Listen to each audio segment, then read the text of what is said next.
It's January 7th, 2022, and it's time for us to revisit the Brendan Santo case. And today's episode, we're going to talk about the cameras. And there's two different places where cameras either were needed and not installed, or in the case of on campus proper, the cameras were not working. So we're going to look at that a little bit.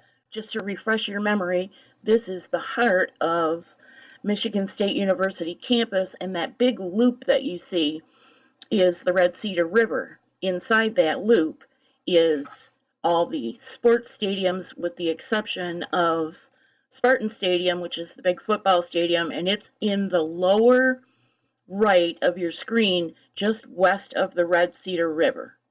And Yakeley Hall is those orange marks directly above Michigan Stadium in the upper right.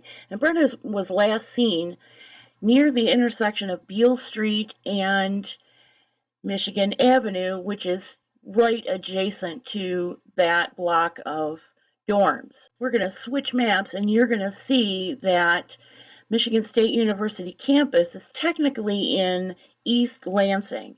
And Lansing, Michigan, which is to the west of campus, and East Lansing are two separate municipalities. Lansing is the capital of Michigan, and East Lansing is the community, the college part of the community that grew up around Michigan State University. So, sort of center left, you see the Cedar River loop, and the blue dotted line that has a circle at the beginning of it, a yellow circle, is the direct walking path to downtown East Lansing, where all the college students congregate because it's in such close proximity.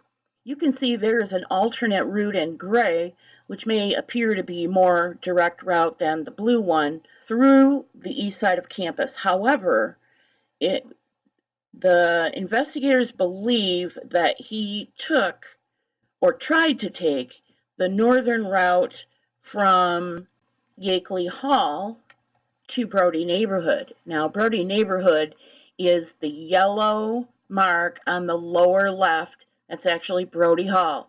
And diagonally going right, the green mark is Spartan Stadium, and up and to just slightly the left is where you see our yellow circle where Brendan was last seen.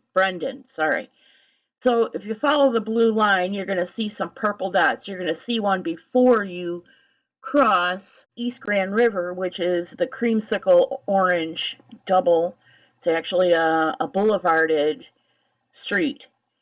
That mark is approximately where the bookstores are and adjacent to MSU Union. And then the other two dots that you see east and north of that are next to the Marriott Hotel, and the two dots indicate one camera will be installed on the west side and one on the east side. So altogether, east and west side of Marriott Hotel on the Abbott Avenue parking garage pointing towards Grove Street, and the Ann Plaza, and in the alleyway behind SBS student bookstores. That still leaves us the question of the cameras on campus on October 29th, 2021, and why they weren't working. In an article written for the State News, MSUPD to install over 300 cameras following safety concerns. And the president of Michigan State University, Samuel L. Stanley, was quoted in that article as saying this: "I continue to be heartened by our community's outpouring of support for the Santo family, and I appreciate those who have shared information with law enforcement and volunteered in the search," Stanley wrote. "But I do understand that this tragic situation has evoked many concerns and emotions." Close quote. What's your tone, sir? We don't know what happened to Brendan Santo any more than we know what happened to Summer Wells. And using the term tragic suggests that you believe Brendan Santo is no longer with us. And I would suggest to you that does not inspire hope and confidence. That's all I have for you today, at least for now. Thanks so much for joining me. I appreciate it, and I'll see you real soon.